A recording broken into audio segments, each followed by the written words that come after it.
What's up, dude? What's up, man? Oh, sweet. We're working. We solved the technical difficulties. Sweet.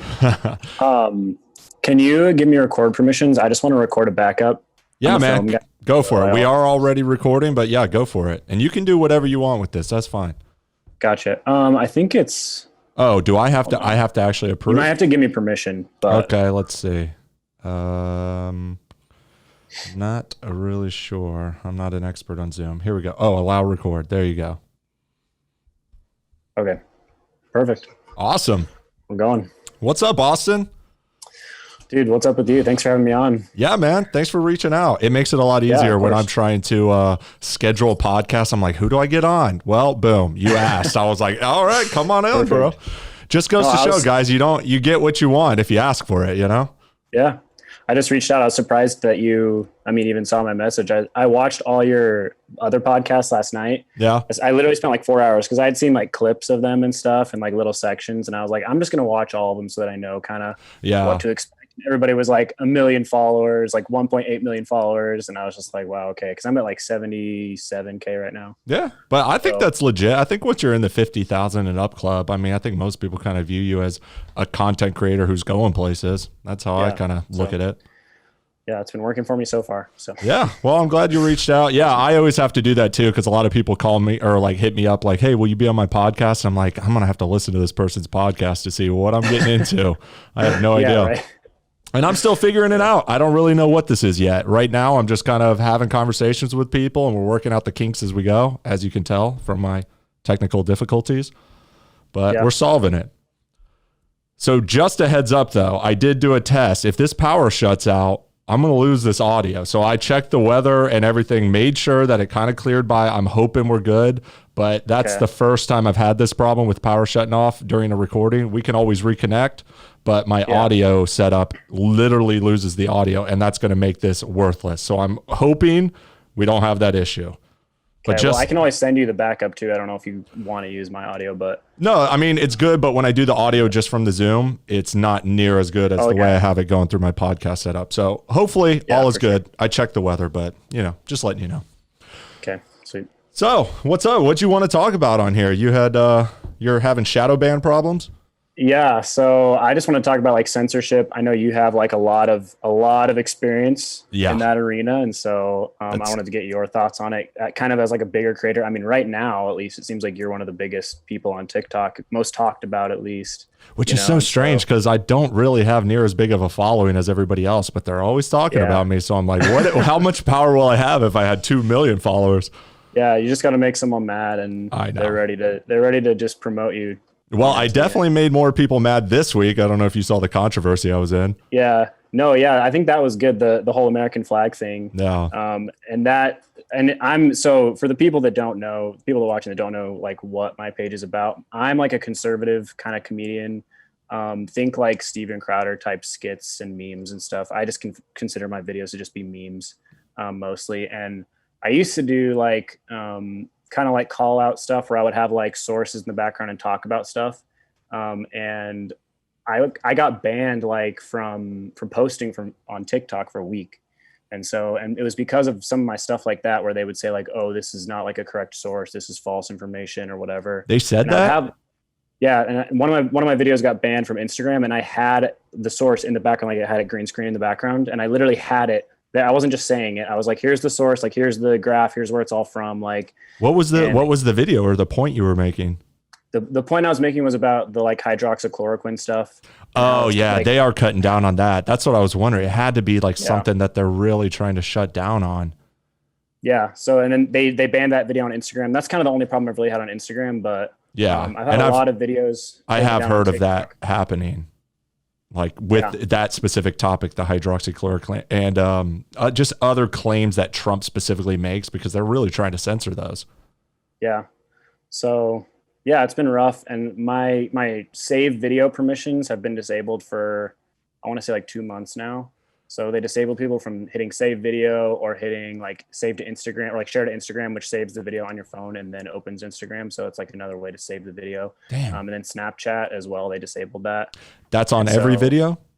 on every single video I've posted for the past 2 months. Yeah. Really? Because I was going through your account today trying to see what, like how, because you were worried about being shadow banned, but I do see a lot of your videos are going viral more than your followers. So I don't think you're shadow banned, but that's interesting because I do know that TikTok removes my save videos and the duets sometimes when I'm going live. And before the video gets, I think, 10,000 views, I notice it always never lets you save for whatever reason. And I've noticed that on other accounts as well. But you have many videos that are in the hundreds of thousands, 300,000, and several in the last week or the last 20 videos you've posted. I've had like 2 or 3 that went big in the past week. But my views are just like so weird because I always check other people's like kind of similar pages to me. And I check like what their views are at. And it's usually pretty consistent. They're in the like, they'll have like the same amount of followers as me, and they'll have like, 20,000 views, 30,000 views. And then they'll have a couple that are like, okay, here's one that's 300,000. Here's one that's 400,000. Yeah. But some of mine, like it'll literally get like 600 views and then they just won't share it anymore. So it'll be at like 100 likes to 600 views, which is a good ratio, Yeah. So, no, that is good. And that's the standard. You're thinking they're actually censoring you for political reasons? I feel like that. I mean, there's really no way to know. Yeah. I'm connected with a lot of other conservative people, and they've been saying that they've felt the same kind of stuff along like their videos. And it just seems like it doesn't really happen to people on the left as much. And I would be really interested because I'm open to hearing about it. If someone that's a liberal, that's a huge page that is getting censored the same kind of way, I would be really interested to see, just because I've never seen that or heard of that happening. How many videos have you had removed for guidelines violations? I've had probably, I want to say like 8 or 9. Okay. But I've appealed every single one of them, and all but 2 were restored. Okay. And so, and that happened after I got, so there was the time when I got banned for a week, which is like 2 weeks ago. I had like 3 videos in a row that were just like I woke up one morning, this video's banned. And then like an hour later, this video's banned. And then like the next morning, this video's banned. And then they just blocked me for a week. And I had already appealed all those videos, and only one of them had gotten, so that was my first one that actually got removed, and then I appealed and they didn't restore it. And so only one of them had actually gotten like fully banned, and they looked at it and said, okay, this does violate our community guidelines. Or, I mean, I still don't think it did. But I don't think it did, but they decided it did. The one that got banned was a joke where I made about like, I make a lot of jokes about like Black Lives Matter kind of stuff, just because I think it's funny and it triggers people, Yeah. But I made a joke about like Black Lives Matter people when they go to Willy Wonka's chocolate factory and they see the chocolate river. And then I did this. Oh, and I guess that was that's not that bad. Racist enough for them. That's the whole meme though. Like anybody making a video about that meme, it's going to be racist. Isn't that the whole point?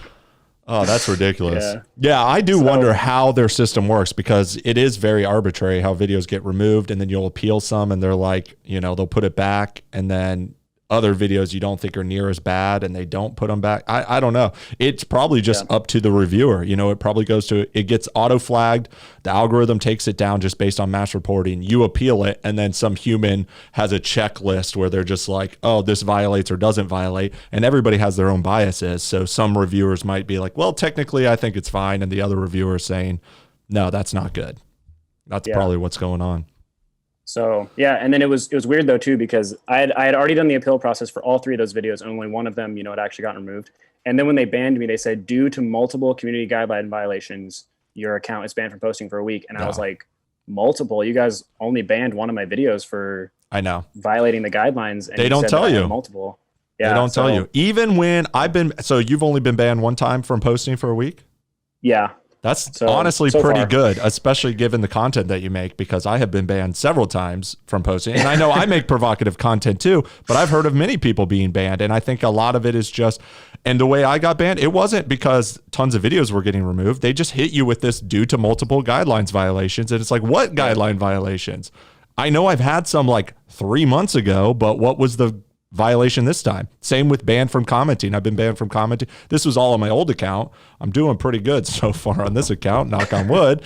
I'm sure it won't last long, but they don't tell you. They don't. I think that's just standard script, is due to multiple guidelines violations. Okay, what guidelines? Can you tell me? Yeah. They don't say anything. And And I actually, after that, like during that week, I read through their entire community guidelines just to get a better feel for it. And it's so like ambiguous. Like it'll Vague. be like hate And speech. it's the hate speech banned. one. That's Yeah. me too. I read through everything and I'm like, okay, I'm good here. I'm good here. I'm good here. But it's that hate speech clause Yep. where you're like, that's up to interpretation. I could see they could say, or like targeted bullying. I could see that, that's up to interpretation. I don't think anything I do is bullying, but a lot of people like to define it as that because you're making jokes about an issue. And it's especially, let's say the Donald J situation. I'm sure you've heard about that with him just smiling. And you could say that's targeted bullying, but clearly that's not what his content is. It's just what the effect is from his audience or a small proportion of his audience. So those two clauses are pretty vague and it's up to human interpretation. So that does suck. Yeah. Yeah. So it's hard to navigate and it's hard to feel because I might not even be shadow banned or being censored at all other than that 1 week that I was not being posted. But I will tell you that I know for a fact you're not being shadow banned because I am, speak of the devil, perfect timing. I am currently shadow banned, 100% currently shadow banned. I've been shadow banned several times and it's always the exact same thing. You still there? You still there? Yeah. Okay, good. Just making sure my power didn't cut out because it got a little laggy. You never know. My Wi-Fi is a little spotty, but if you look at your analytics, you have pro mode enabled, I assume? Yeah. Okay. If you look at your my internet connection is unstable right now. You can still hear me and see me? Yeah. Okay, good. If this cuts out, we'll be able to call back and reconnect this. I just want to make sure my audio is good, but just a heads up, maybe this will cut out or something. But let me know if anything's happening. If you look at your man, this is sucking on my end. It is really spotty. My audio is going crazy too. Hopefully this passes by in a second. I don't think it's mine, but no, it's mine. It's popping up on my end. I think you're good. I think it's me. We're just going to give it a minute. And I'll edit this part out, the boring parts. Okay, you're good. All right, you can still hear me. We'll just talk and hopefully it's good, but it is kind of cutting in and out on me.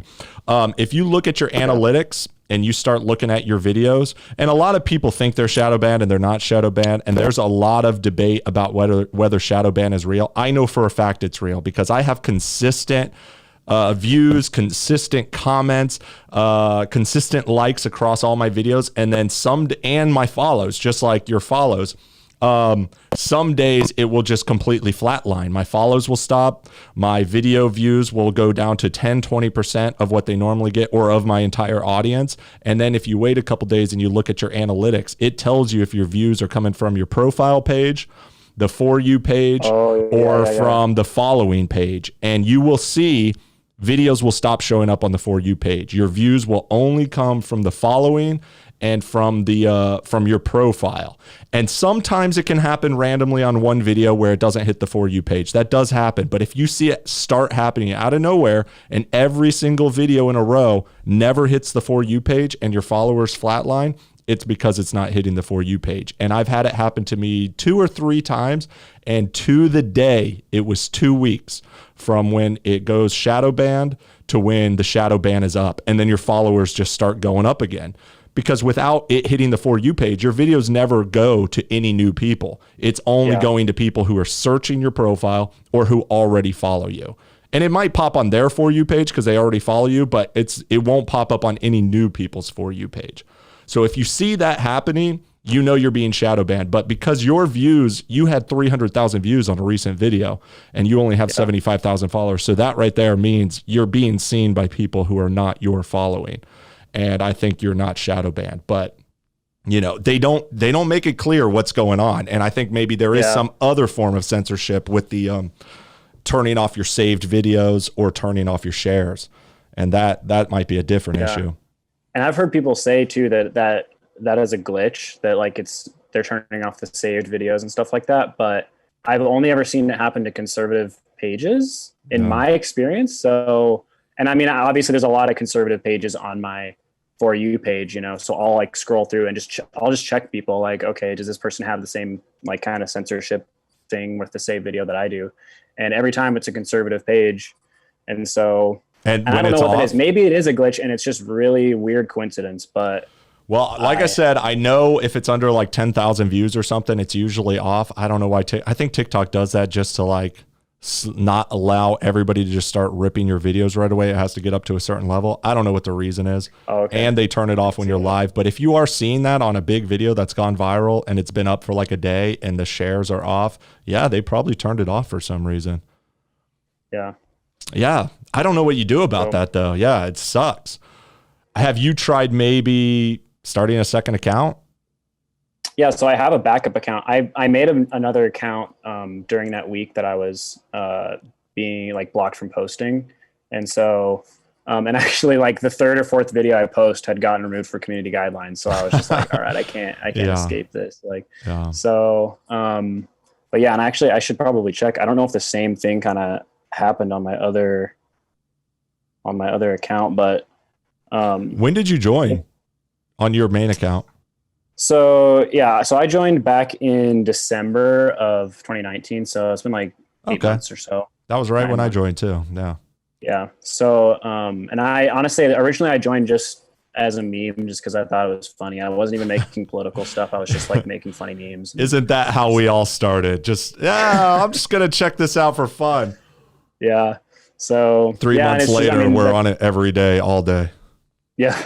It just turns into a thing where you're like, because like the first video that I had that went viral was me. I was pushing my like roll down window button on my car, and I pushed it down, and the window goes up, and then I pull it up, and the window goes down, and that got like 400,000 views in 2 days. Yeah. And so that just sent my confidence through the roof. I was like, this is easy, man. Yeah. Like, that's how they get you, man. It's that little. They give you that little rush, and they're like, now you're hooked, and you're gonna try to recreate it forever. I always feel like the first 5 videos, they always try to promote one of them for a new account, just because they know that if they can get you hooked, like that rush of like, okay, it works. Like this video. It works. Yeah, I mean, I don't remember the first one I had. I mean, I remember some that went super viral, but they weren't necessarily my first. But I think even my first videos got like, I think one of them had like 10,000 views, which at the time was like, holy shit, this is crazy. But now I consider that like, dude, my videos are tanking, only 10,000 views. It's so funny how quick you get used to it, you know, as you're growing. Yeah. Yeah. But yeah, it does. It sucks you in because you're like, I can build an audience here. Yeah. And then sometimes you get sucked into that, like, oh, okay, I should be getting like 100,000 views, like a video or whatever. And then you only get like 1,000. And it's like, and that's kind of how my page is. I just, throw stuff at the wall and see what sticks. I just make lots of random political jokes. I think that is the move. I think for everybody, because I look at everybody's page, and unless you're like a huge creator or you're very consistent or you're in the millions, like I see it's pretty much quantity over quality. Some videos just don't do that well, and then some take off for whatever reason. So you do just kind of have to throw everything at the wall. Yeah. And yours does pretty good though. Yeah, thank you. I mean, some of the pages that are just super consistent, they get consistent views because it's the same kind of video over and over. But my videos are different jokes about different things. They're all sort of just memes and jokes, but it's just like a different thing every time. Have you been in any big controversies where you had huge hate waves or comments flooding you with Yeah, I had one that had a lot of people reply to it, and they tried to debunk my logic, but it was so obviously a joke. And then, you go on and say like, this was literally a joke. And then they go, oh, wow, now you're backpedaling and saying it's a joke. I get that all the time. Yeah. I was like, bro, my username is jokes. It's fucking everything's a goddamn joke. Just because it's also a valid point doesn't mean it's not also a joke. Two things can be true.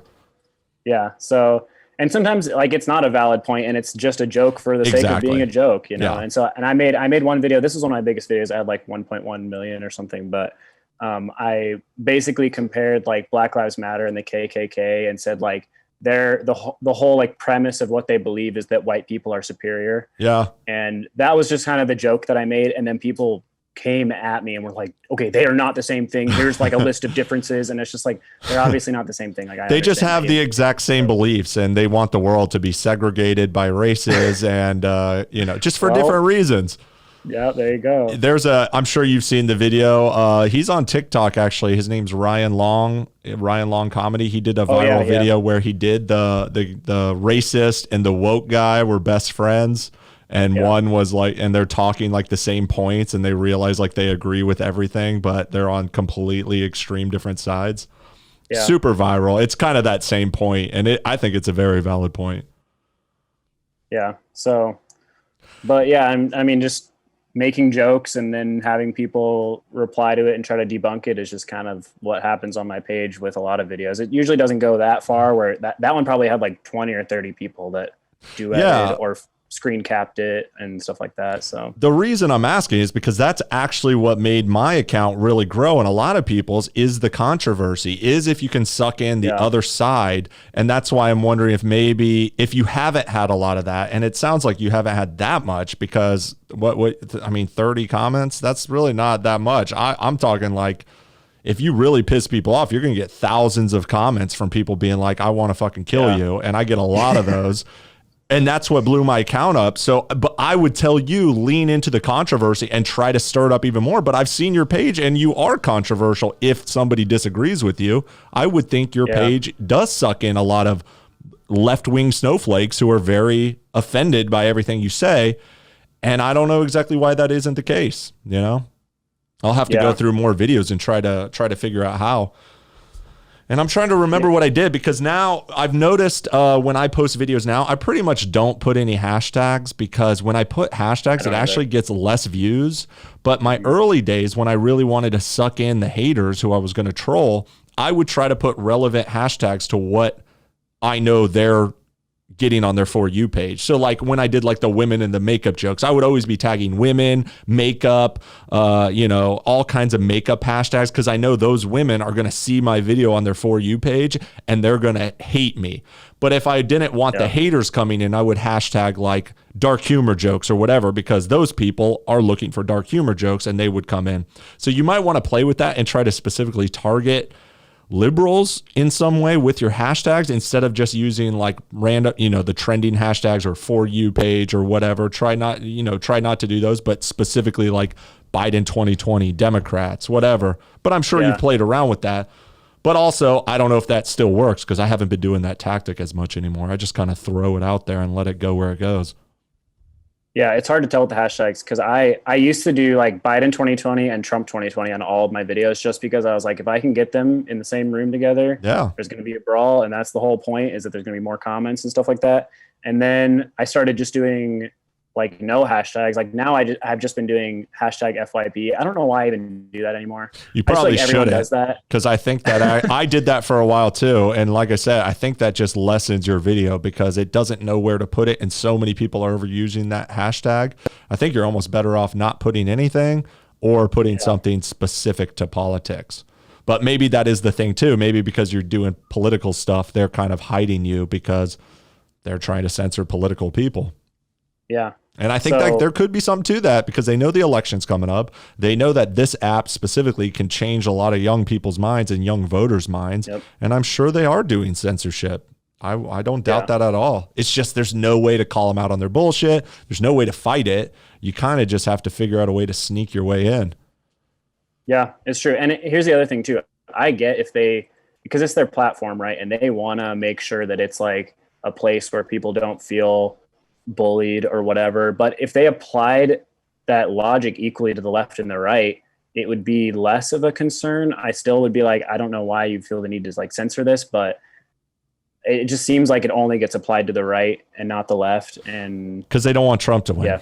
That's why. Well, yeah, I mean, that's obviously the truth, but it feels like, but it just seems like they don't censor when someone on the left like makes a completely false claim or makes a joke that's still like just as offensive as one that I would make. And like I said, I don't think those should be taken down. Even something that you would say like, oh, that's a false claim. Like, I don't think that should be taken down, because you can run with that video and disprove it, or someone can duet it and say, this is why this is not true or whatever. And then the people are free to make up their own minds based on the evidence they're presented and their own research, rather than like, okay, we're censoring this because we believe that it's not true. Or I know. Whatever. And who are these fact checkers? How are they the experts on this? This is the thing I have with Facebook trying to do this shit, especially with Instagram and Facebook, is you guys are supposed to be the platform where you're not held liable for everything that people post, but then you're also trying to be the arbiters of truth, stepping in and saying what's appropriate and what's not.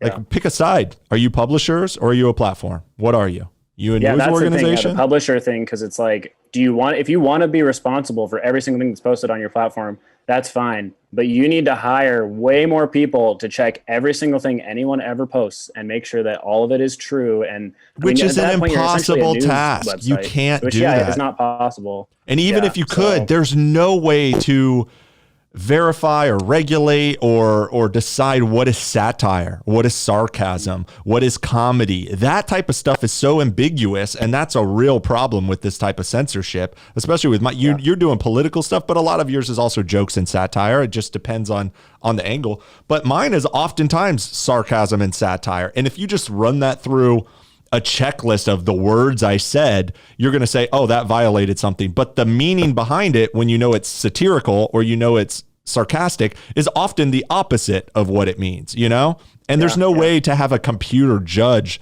those nuances. So it's something like The Onion or Babylon Bee, if you follow them on Twitter. They're great satire. You put some of that stuff on here, it's like, oh my God, that's an awful thing. And it's like, you missed the point of what they were posting. It doesn't mean that. It means the opposite of that. So I don't know how you regulate this stuff. Well, yeah, and you can't. I feel like they should just come out and I mean, they won't do that because they want the power, but I wish they would just come out and say, like, we can't regulate everything that's posted. People are going to post stuff that's offensive. People are going to post stuff you don't like. People are going to post stuff that's not true. People are going to post jokes that you don't think are funny or that are offensive or that get you triggered. Like, they just need to come out and say, you got to deal with that yourself. If you don't like that, you can block them. We have options that you can get them off your For You page or off, like, away from you seeing them or whatever. Yeah, guys, learn how to use the block button. It's not that hard. All right. Stop crying about shit you don't like. Just hit the block. Problem solved. I get blocked all the time and it's easy. Yep. And they do claim, they honestly go in front of Congress and they claim to be a non-biased platform. We don't regulate everything. And then when it suits them, they step in and they act like a publisher and they start censoring things and they start making judgment calls about what's facts and what's not facts. And Congress needs to call them out on this, but they're not. Because one, they're old and they don't know any of this stuff. They're not technologically inclined, and they're they're paid off. I mean, what are you going to do? Yeah, and I mean, they really don't care because they want to push a narrative too, whether it's right or left. So if it's all left, left-wing organizations that are like Facebook being super left and being pro-left, then the right wants to go against that, but the left-wing people don't really care. That's why we got to build our own platform. I know. I wish we could. I know. I mean, we can. I can. I've been thinking about it. It's just it takes money, it takes infrastructure, and you got to get a big audience on there. And some have tried. Gab tried to be like a right-wing free speech alternative to Twitter because of Twitter censorship and skewing so far to the left.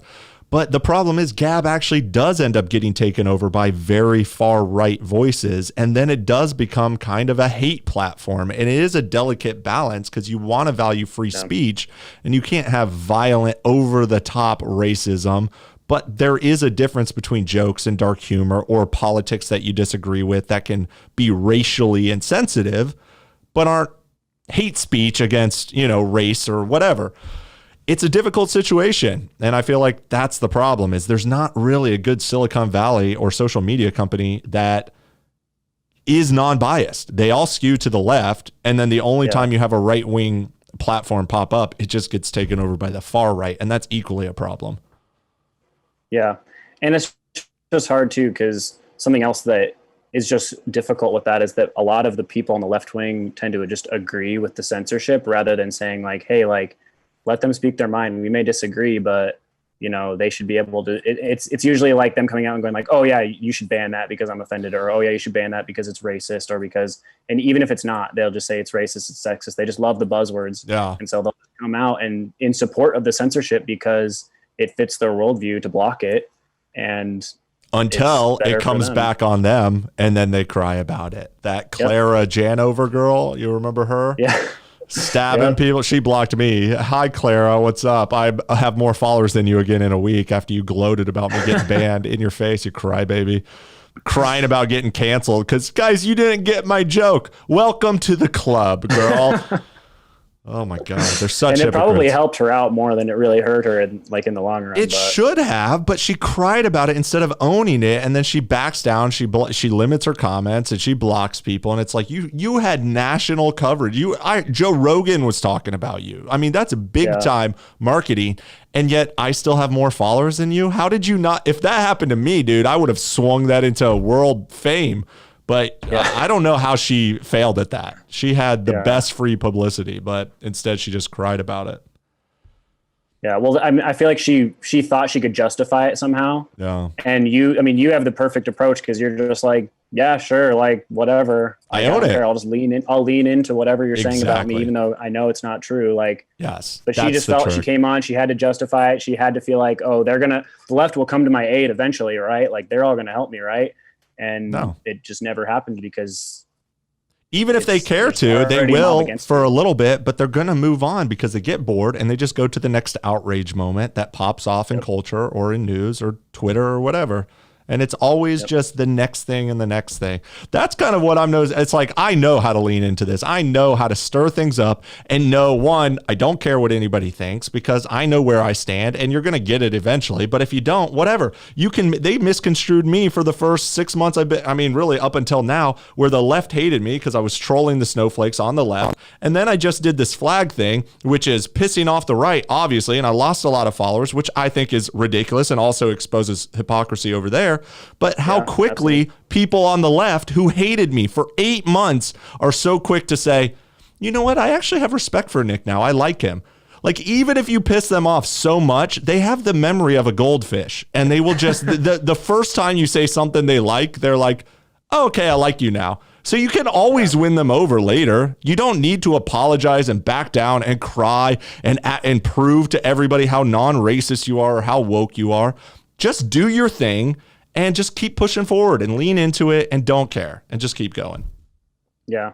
And a lot of people too, I just feel like this is something that I thought a lot about when I was watching your podcast is people think like, if I'm going to support somebody, like, and they see that as like following and liking some of their videos, right? Then I need to agree with every single thing they say or every single thing they think. And I was watching your videos last night too, and you said you're pro-choice, and I'm pretty adamantly pro-life and obviously pro-life on my page, but like, I understand the pro-choice side, and I don't think that people who are pro-choice are monsters or evil. I know that they have good intentions, and I know that you think that about me and pro-life people. And so it's like, why does it matter that we disagree on 1, 2, 3, 4, 5 different things? Or how everybody thinks you have to fall into one of these paradigms of, I'm on the left, therefore I'm pro-choice, I hate the cops, I'm pro-equality for everything. And then if you're on the right, it means you're pro-life, pro-gun, and you're anti-immigration. It's like, what if you're a mix of those things? What if you see both sides of those things? What if you're kind of undecided on those things? What if you're jumping between some contradictory ideas on those things? Yeah. The people don't realize that there are people who voted for Obama twice and then voted for Trump. I'm one of them. And people are shocked when you say that, like that doesn't exist. That's how Trump won, was a lot of people who voted for Obama voted for Trump. And nobody addresses politics with that understanding that not everybody is a carbon copy of everybody in that ideology.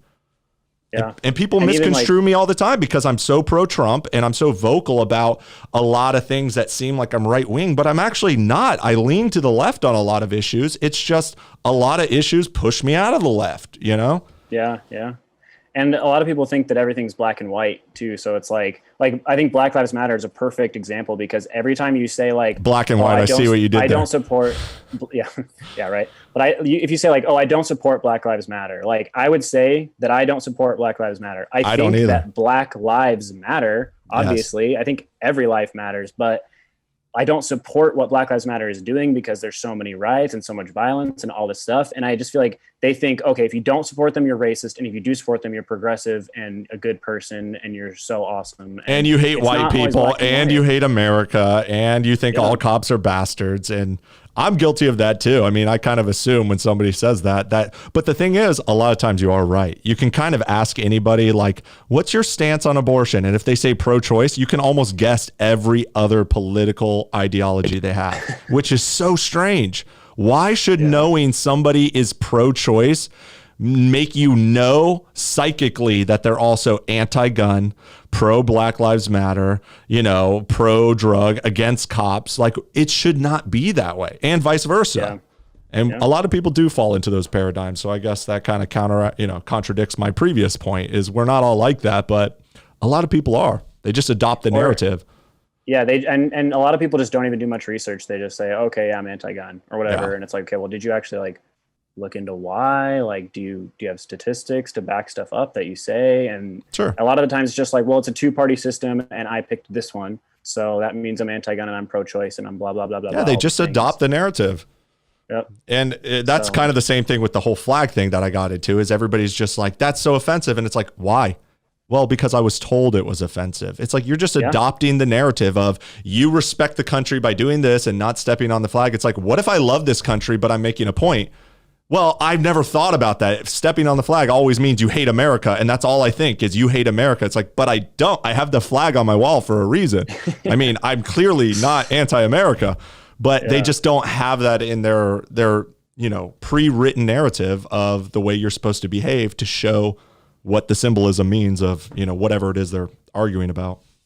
Yeah. And I thought that video was genius just because it does show, like, okay, if I truly do love America, then I should be able to step on this flag and not feel like this is the most horrible thing in the world, because the point of the flag is that I can do that without any like kind of repercussion from the government or without it being illegal or whatever, And by people, my whole thing, people want to know all the time what my real politics is. And I'm on the left about some things and I'm on the right about some things. But my number one issue is freedom of speech and freedom of expression.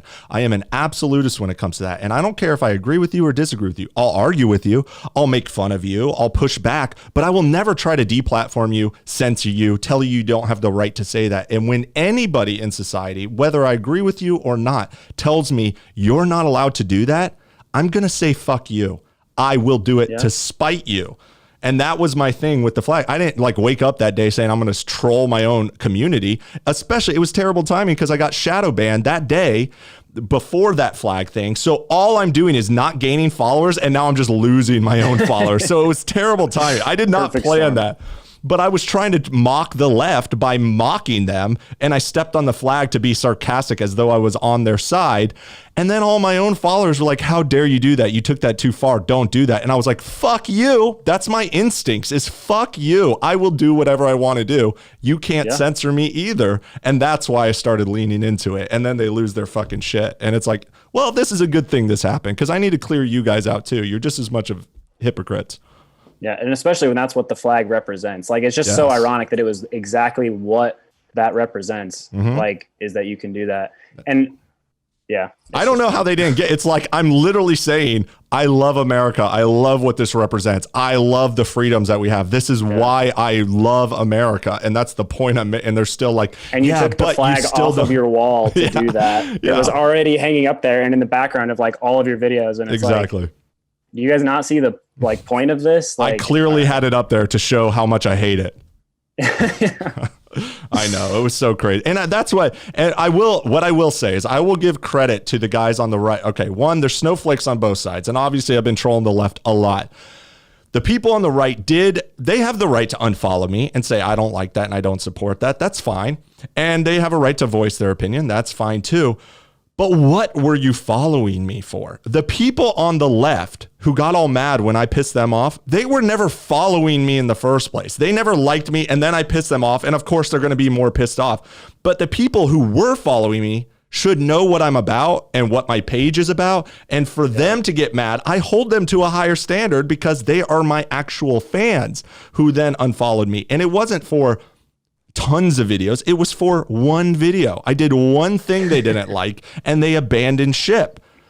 And that's ridiculous. That makes them seem like bigger snowflakes. However, I will say, when you trigger the left, they try to cancel you. They try to deplatform you. They try to ruin your life. They send you death threats. They try to get you fired from your job. And the people on the right just said, I don't like that. I don't support that. You lost me, bro. And they unfollowed and moved on.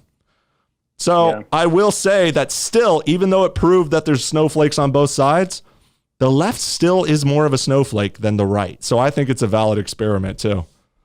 Yeah.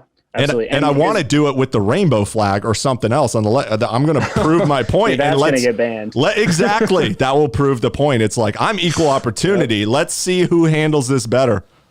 Yeah. So, and it's funny too. The canceling thing is funny to me because if conservatives are so dumb and so like stupid and so evil and never think things through and are so like, they always go like, you're uneducated. You guys never graduated from college, like stuff like that. Then it's like, why do you need to cancel us? Like, if we're a bunch of just dodo birds running around being stupid, shouldn't you just like let the show go on and let us make fools of ourselves? Oh. If we're so dumb and we're not making good points, then just let me do it. Like, let me say stuff that's dumb and people are going to call me out. And nobody's going to be convinced because of how dumb you are, right? Yeah. You know, what exactly. Are you afraid of? I'm going to convince somebody. Yep. It's because they're weak. And because they want to bully and control. They don't realize that's authoritarianism too. That's fascism too. It's trying to force people and ruin their life if they don't comply. That's what I fight against, is that kind of mentality more than anything else. Yeah, absolutely. And did you saw the thing where there was like Black Lives Matter protesters like going through restaurants and like forcing people to do this? And I was just like, this literally is something that actual Nazis would do. Like, it made me so mad. And I was trying to think like, one, I know what I would do in that situation. I would certainly not comply. And there was that one guy who was with his girlfriend who said no. But I'm like, this can escalate. You also have to realize the real world danger if a mob is surrounding you and it's like, you got to protect the person you're with. And I'm just thinking like, what would I do if I was there with my girlfriend and like this mob starts surrounding me? I'm going to not do it. I'm not going to comply. But also, how do you get out of that situation? That's why a lot of people do comply, is they're just like, I don't want to get fucking jumped right now. And that's a real thing. So that's the fascism. That's the authoritarianism. That's true evil coming from the left, and they don't see that. And then they call themselves anti-fascists. Yeah. It's hilarious. Which is so funny because like if we call ourselves anti-fascists, then we're definitely anti-fascists, right? It's like, if it's in our name. Black Lives Matter, that means we care about all black lives, right? Yeah. Nope. Unless it's a black life that votes for Trump or disagrees with you, or it's Candace Owens or anybody like that. Exactly. Kanye West, no, we don't like him anymore. Yeah. Or even just like the issues that really truly affect like black people in this country, and they just don't care about them. Nobody thinks like, two steps ahead. They virtue signal and they say what they have to say to sound woke and sound enlightened or whatever it is they want to sound, but they don't really think about, how do I actually achieve the change that I want? And I think a good example is even just this election. Joe Biden, whether he wins or loses, and I'm on the fence because things are so crazy this political cycle, I wouldn't be surprised if he does win. But I think that's a terrible choice, and I will never vote for Joe Biden. He is not going to change anything. He's not going to accomplish anything. And the Democrats, and especially the far left liberals, would be better off if they wanted to achieve their goals, letting Trump win. So in 4 years, they could put somebody better in when there's a new fresh face and Donald Trump can't run again. But they're so blinded by their hatred of Donald Trump right now, to destroy him right now, that they're willing to put somebody in that actually hurts their cause. One has not helped the black community, has hurt the black community tons in his career, but also will achieve nothing, will likely die in office, or will be a president for 4 terms and get voted out and lose in the next election to a Republican. Yeah. You're better off waiting so you could get somebody like AOC in if you really want to change, regardless of what you think about her. She could have a chance in 4 years, but she won't if there's already a Joe Biden, Kamala Harris in office. She won't be able to run. They're hurting their own cause because they don't want to play chess. They just want to play checkers and say, I said the right thing, I'm woke. It's like, no, you're not. You're hurting your cause. You're not thinking about the real game and the reality of politics. Yeah, that's true. And it's funny with Joe Biden too, because he's been in DC essentially for, I don't know how long, 47 years or something. And his it's whole like, life. What has he accomplished? Like, I haven't heard them ever say like, Joe Biden did this and this and this, and that's why I'm voting for him, because I think he's going to push that forward more. They never. No, they say that he did. He's not Trump. I don't like Trump. Fuck Trump. We must destroy Trump. They're blinded by Trump.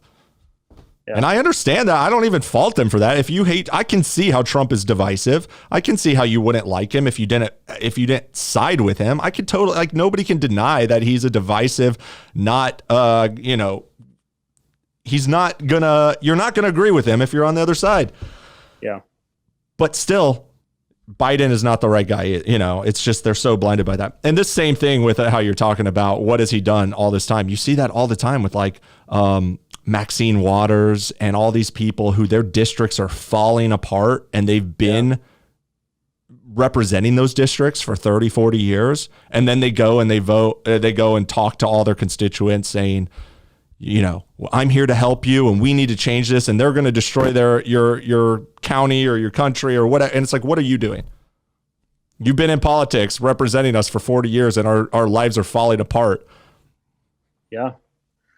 So Democratic run cities too. Democrats in these blue cities and blue states. And it's like, what have they done for you guys? Like, it just seems like you never get the results you want and you vote for the same people. And what are you doing? Why don't you try to change it for at least one term? Yeah. See what happens. But progress is slow, man. It does. People don't realize like this stuff doesn't happen overnight. It's hard to have a revolution. I guess that's why they're rioting in the streets. They're trying to start a revolution. But a lot of times that's just going to galvanize people into their sides. And it's just going to make people, I think that's helping Trump. The more cities burn, the more likely people are going to vote for Trump.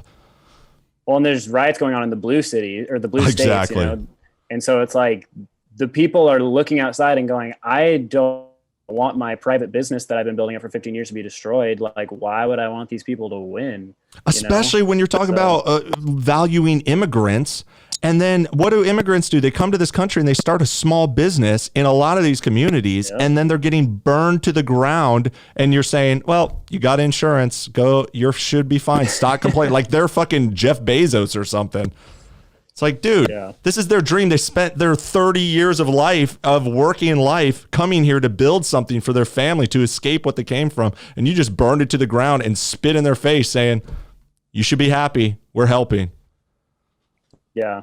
Yeah. It's and ridiculous. Even the video, there was a video that came out the other day of a woman like standing outside. I think it was a gas station or something, but it was a business she owned. And she was like, I marched with you guys. Like I was in with Black Lives Matter and you guys still burned my business down. Yeah. Like, screaming, almost crying. You can feel her emotion.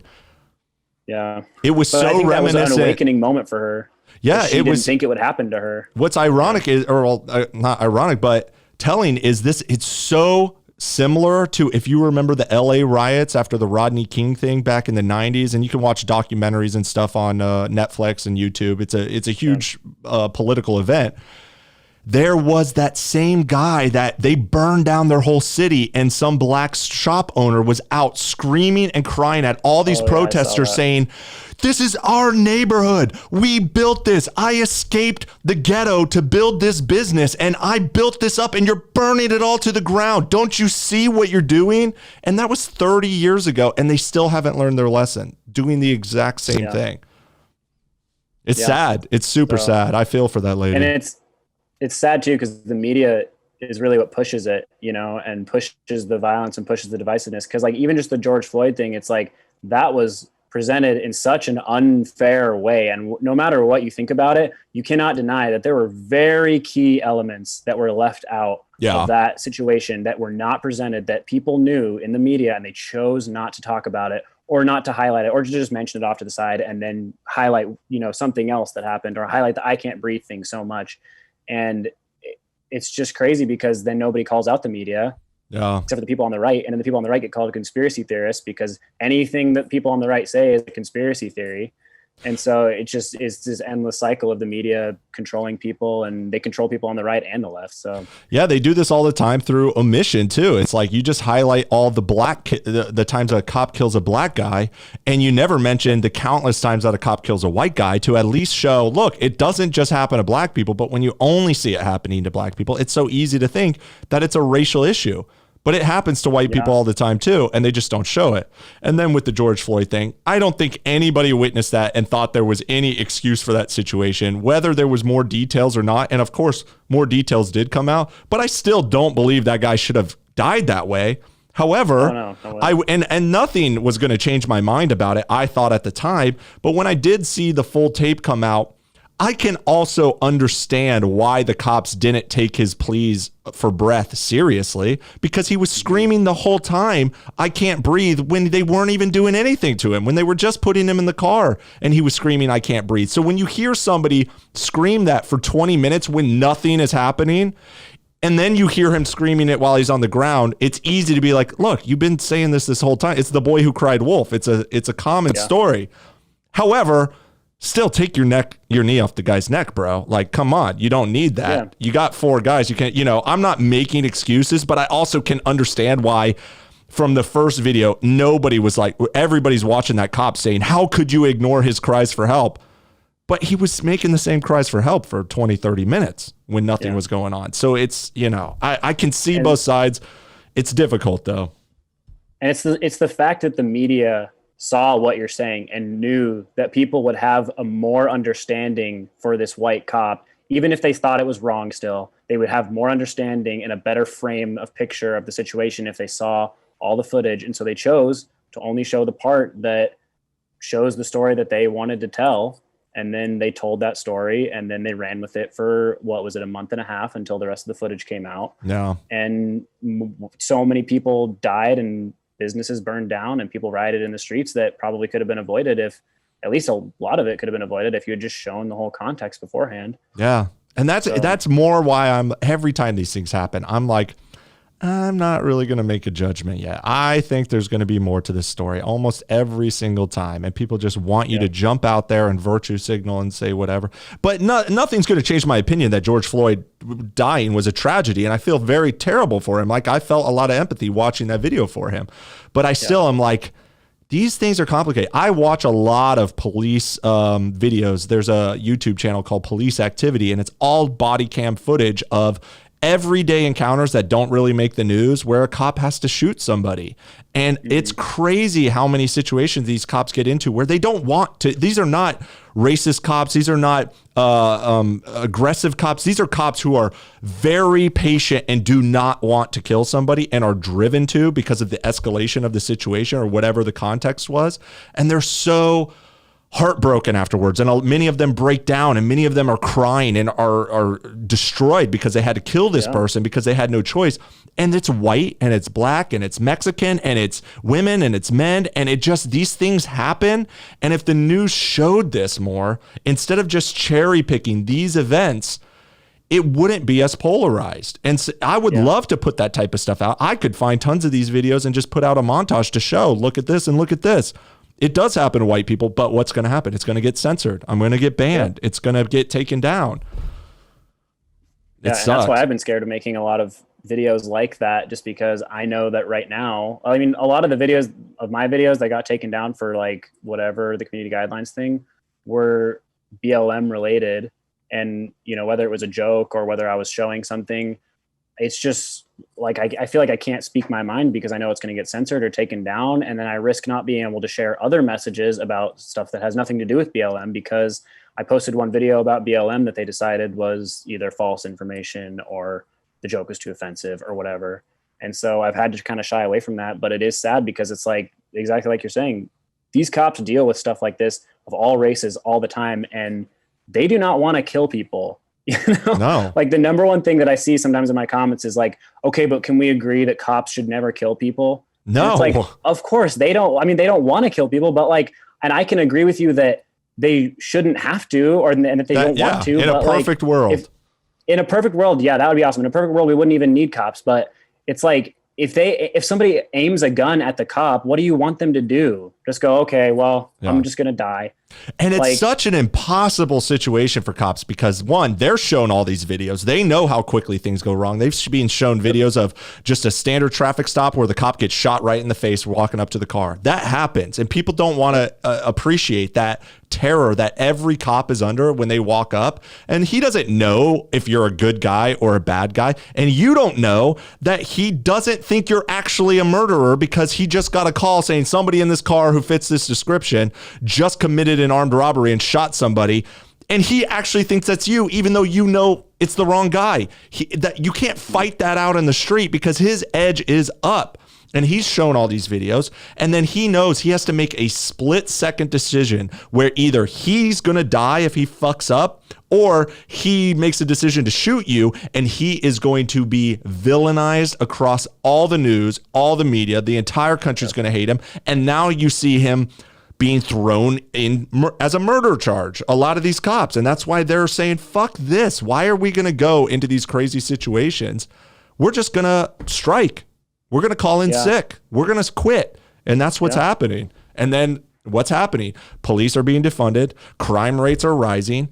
911 lines are getting clogged up by people who are calling for real things. And then what does that do? That incentivizes more people to buy guns and defend themselves. And now you have all these escalating situations, all because police can't just do this very difficult job. And there are bad cops. I can understand that too. I can see all sides, but it's a hard job. And people just take it so for granted and don't understand the life and death situation they're in every single second. So I err on the cop's side, just understanding the situation that they're in. It's the most difficult situation. Yeah. And it's like these people who hate on cops, it's like, okay, you go to work at Baskin Robbins every day and you don't risk getting shot at, or like having somebody punch you in the face, or having like all this stuff. You never have to worry about the fact that you might die and that your daughter might lose her dad at the end of today, you know, like, so these people just don't appreciate, like what you were saying, the fact that these cops are always in a difficult situation. They never know what's around the corner. Something could go up to 11 in, you know, half a second. You have to pull in a third of a second. You have to be able to pull your firearm and make a shot if it's a life and death situation. And people don't realize the adrenaline and what's going through your mind and how much they have to weigh every second of every every interaction that a cop has every single day. The people there at least at a Baskin Robbins, the people you get some angry customers, but most customers are like pleasant and nice and say thank you, and they're just trying to wish you a good day. Everybody a cop interacts with, for the most part, is lying to them, hates them, wants to get away from them, is nervous around them. So you build up this, like, you're going to build up a little resentment towards all these people you're dealing with, and you're going to have an added pressure on you because you know they're lying to you. They're trying to get away from something. It's difficult. Yeah. I can also, though, understand from the Black community side the pressure that they're under, and even some, you know, some of these, I try to see things from all sides. I think I'm pretty, you know, my content doesn't always say that, but I can understand. And even some of these situations where the Black Lives Matter will hold up somebody as a martyr, where like they just robbed a store and they were fighting the cop, and then you're acting like they're a victim. Yeah. They're not a victim. Find better examples where somebody is actually a victim, first off. Yep. But even the ones that are criminals. Okay, so I see a lot of these police pull over guys, and a lot of them will be Black guys where they have a unregistered firearm because they have a warrant out for their arrest. And they probably, and the situation escalates because imagine you're a Black guy, you're poor, you live in the hood, you have no choice but to do something like sell drugs or do crime. And I can understand that pressure that they're under, even though you have to understand that if you get caught, you're fucked and you're going to have to deal with the consequences. I can understand how they're in that situation and I can empathize with that.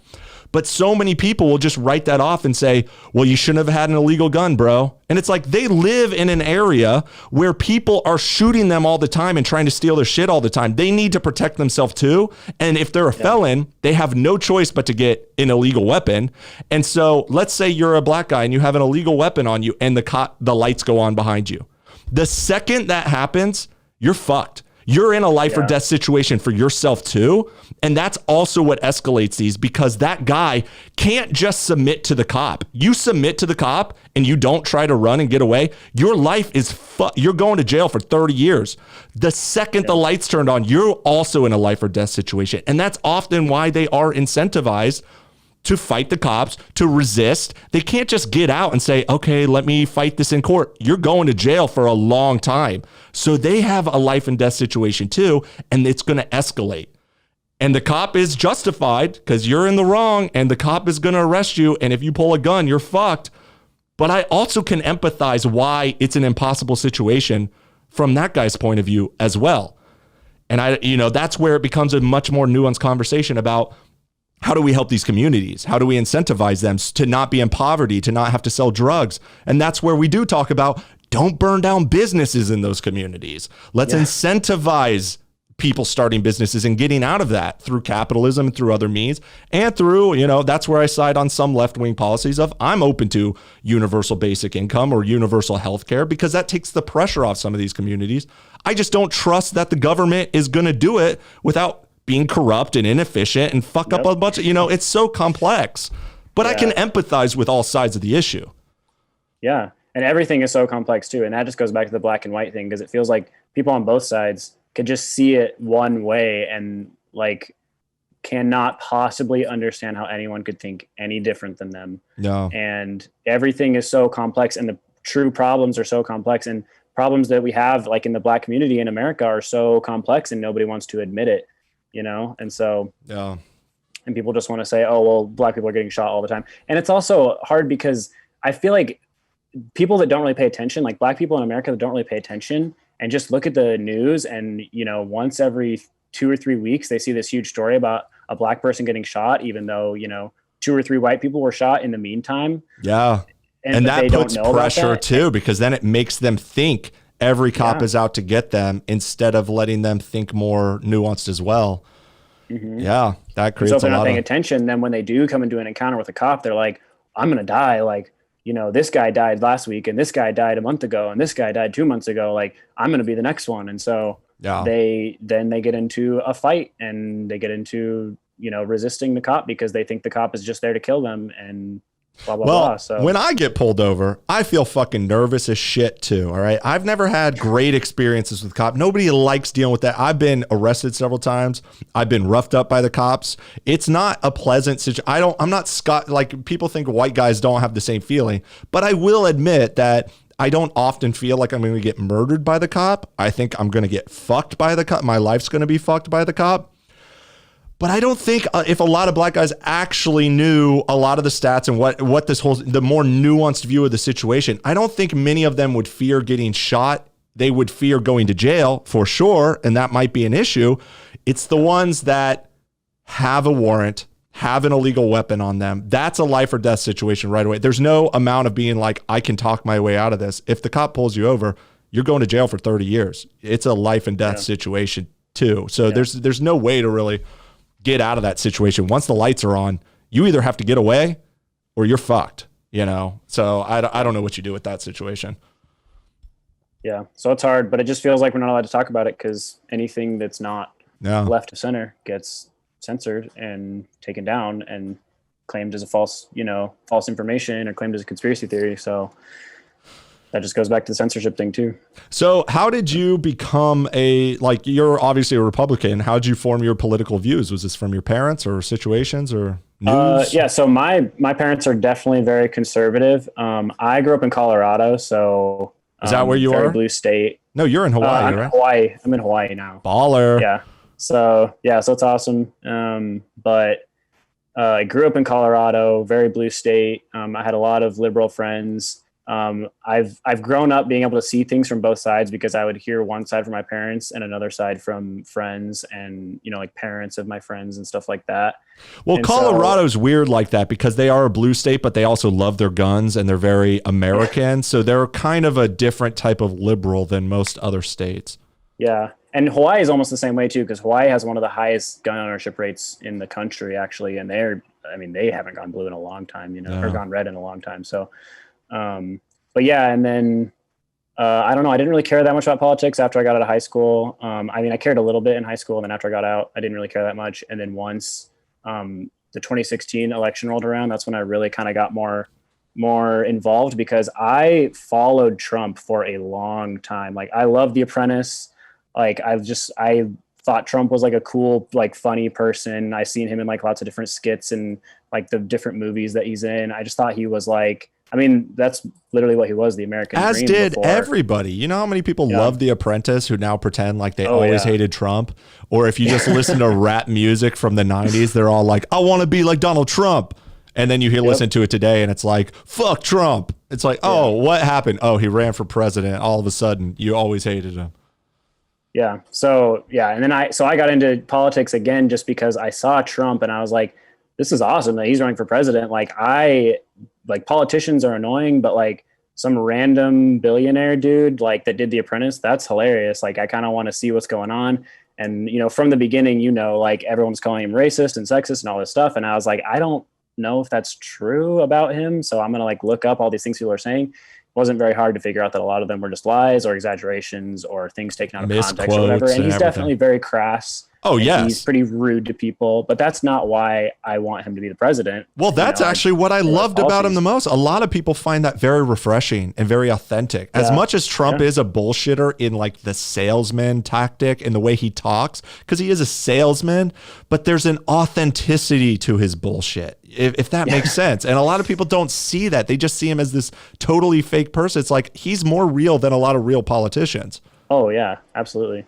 And I found that so refreshing. And that's kind of where I stood on the issue, because I wasn't like totally in the Trump side when he first ran, but I thought it was hilarious and I thought it would be funny. And I'm a bit of a, person who enjoys that. But it was really the moment where he was like on the debate stage and they said, you called women fat slobs and whores and all this. And he goes, only Rosie O'Donnell.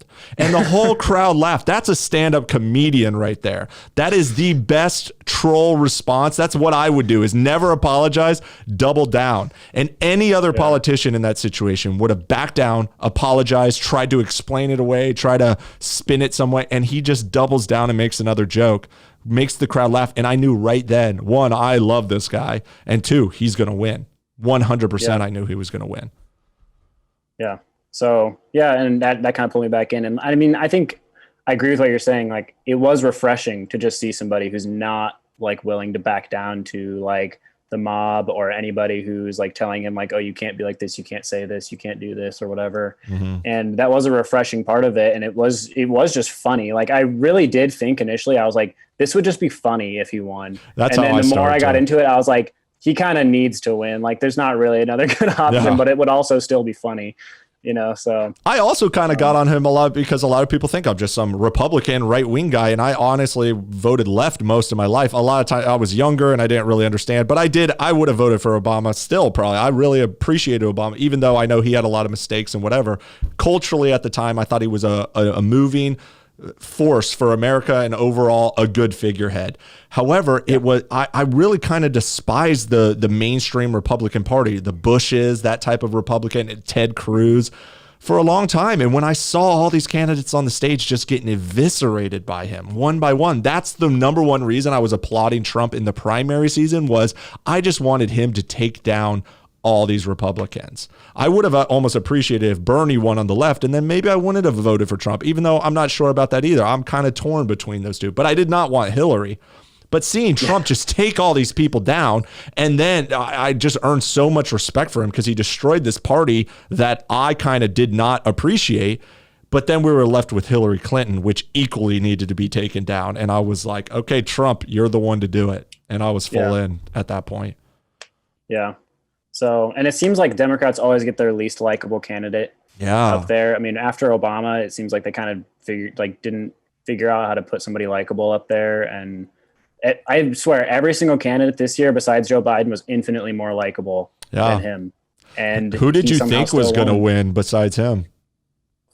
Did you think Bernie? Honestly, I feel like just because of the way that I've understood how they get their candidate, I feel like I was like, Joe Biden's going to win just because he's the most, he's like in the club kind of guy. I thought that at first, until he was getting destroyed and talking weird, and everybody, he was getting destroyed at the debates. And then Bernie was picking up all the steam, and I was like, of course Bernie's going to, like, I really thought it.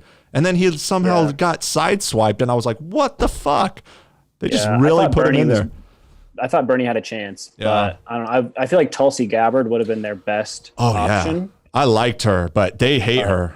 They're not going to because she speaks the truth and doesn't put up with the fake things that the Democrats say. She actually looks into it more and thinks critically. So maybe she could switch to the right and run in 2024.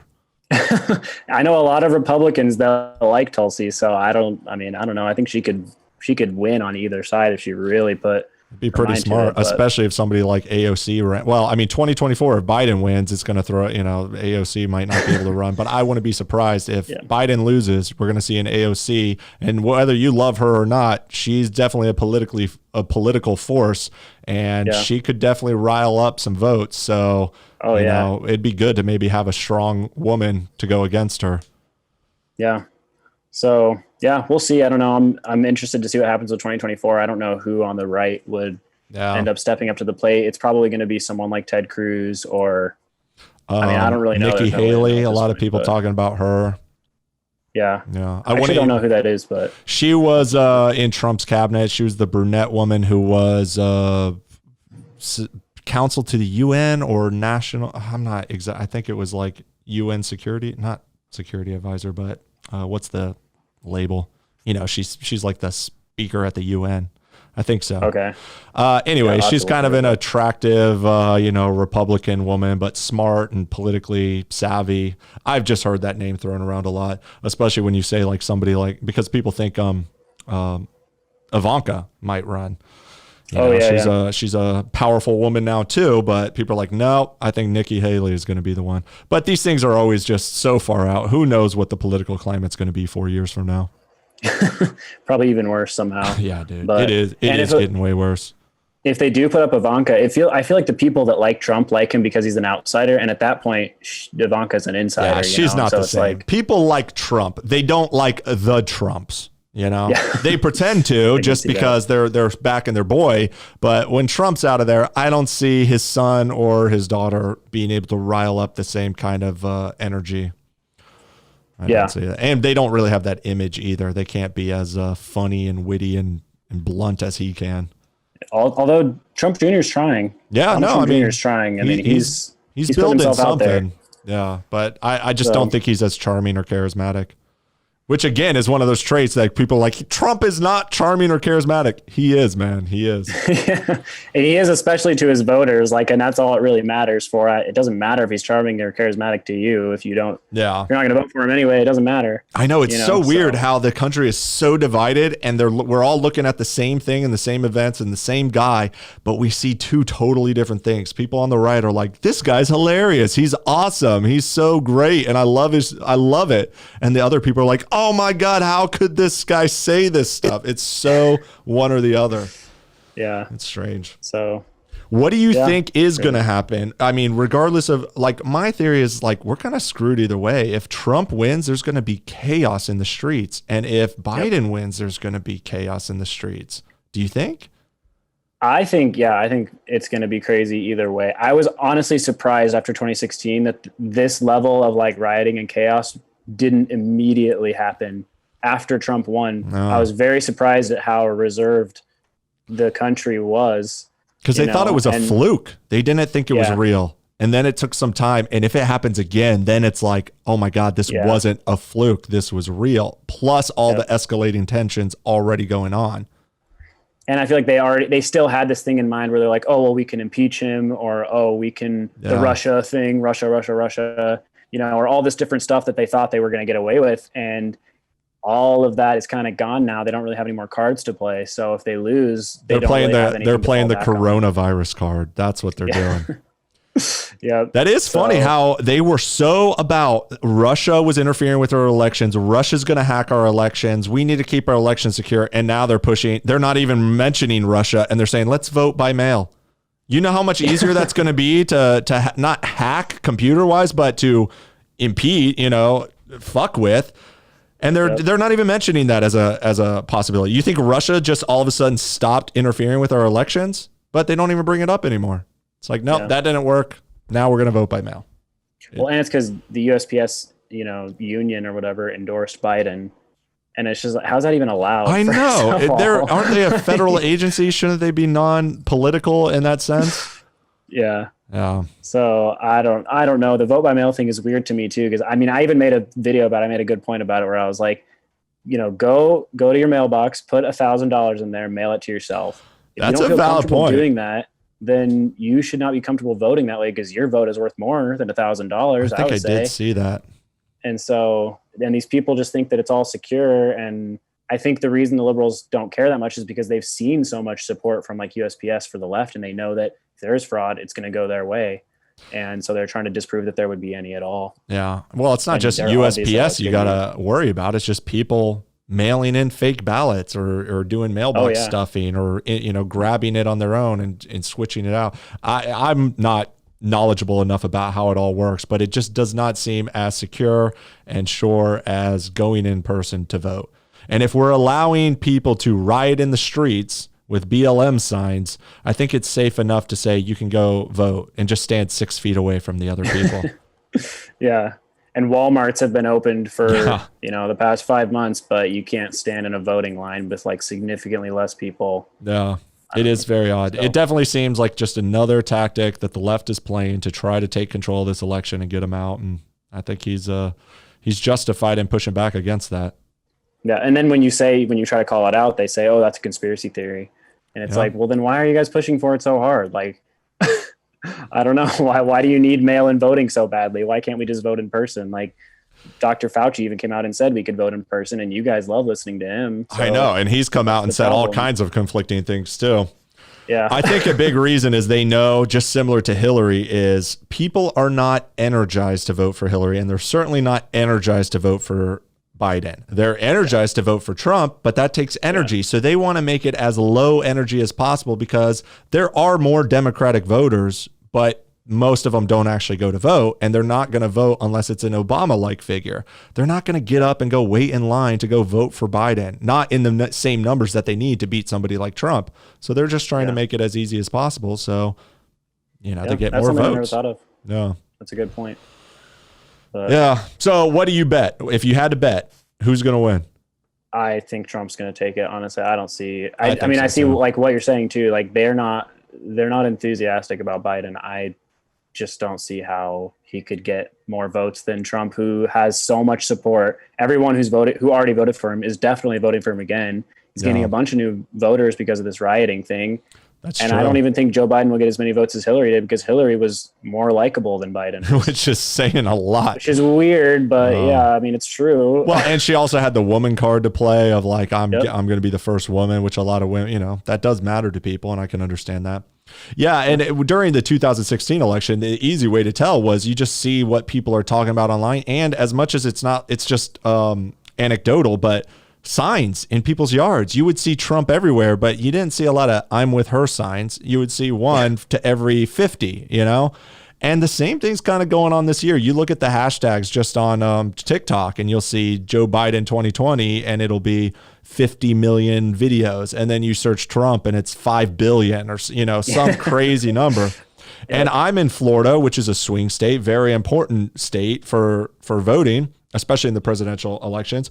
And I was out on the lake, not the lake, the bay. I mean, we're actually on the ocean.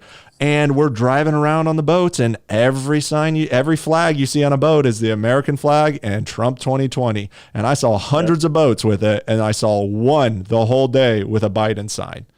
Anecdotal, I know, but it just goes to, there's a lot of people who support Trump still.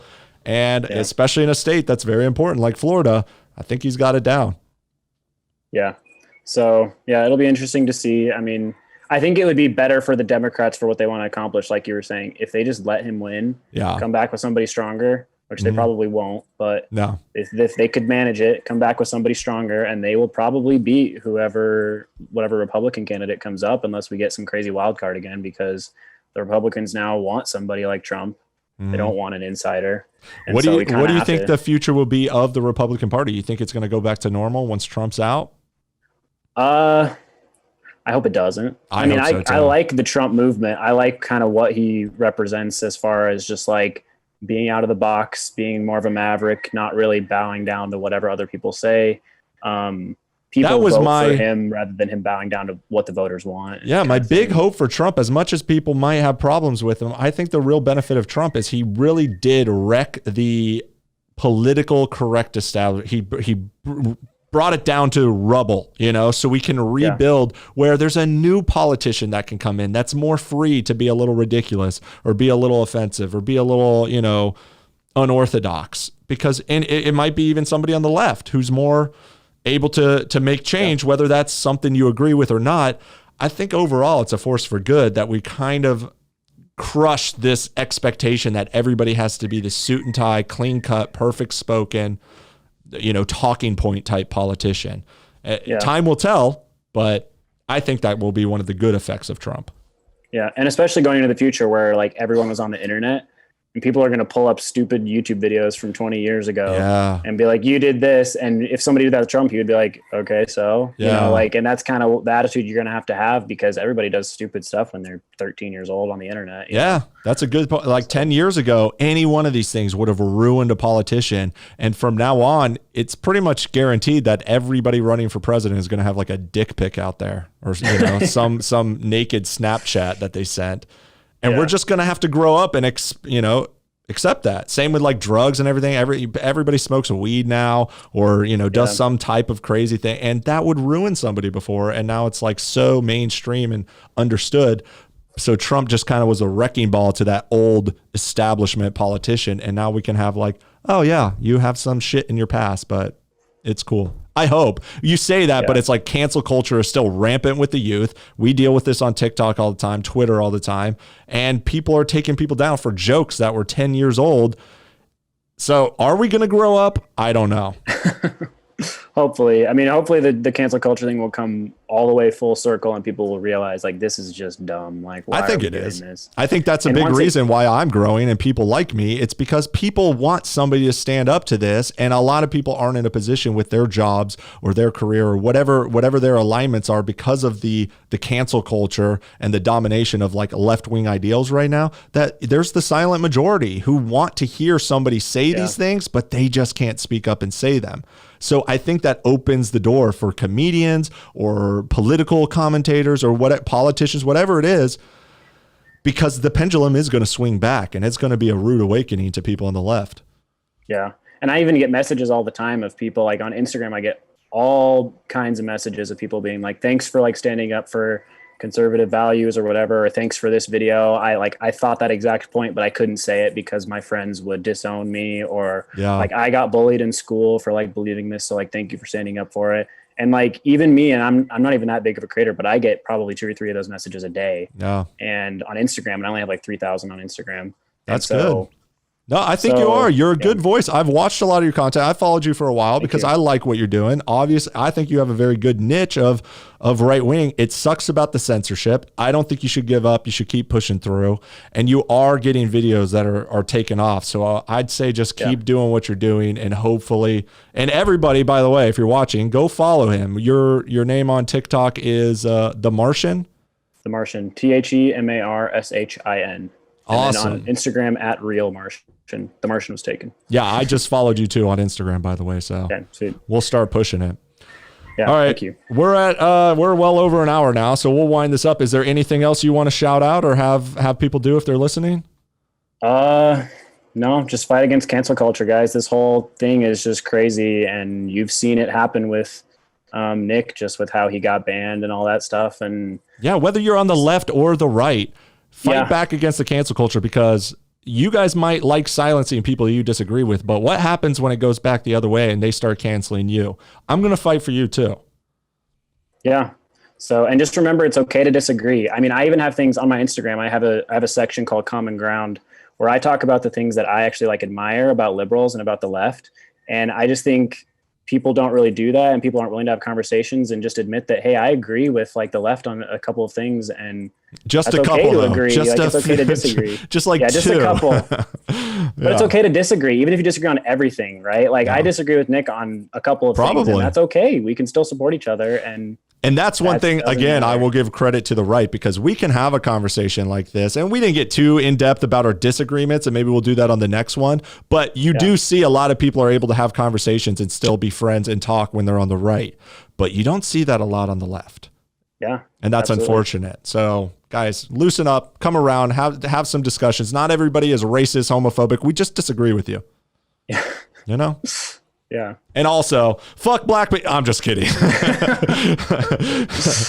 All right, dude. On that note, thank you for coming on here. I hope it was a good talk. Feel free to use this for whatever, and we'll talk again soon. Absolutely, man. Yeah, thanks for having me. Awesome, man. Good luck on TikTok. All right. Yep. Good luck to you too. Awesome. Peace. See ya.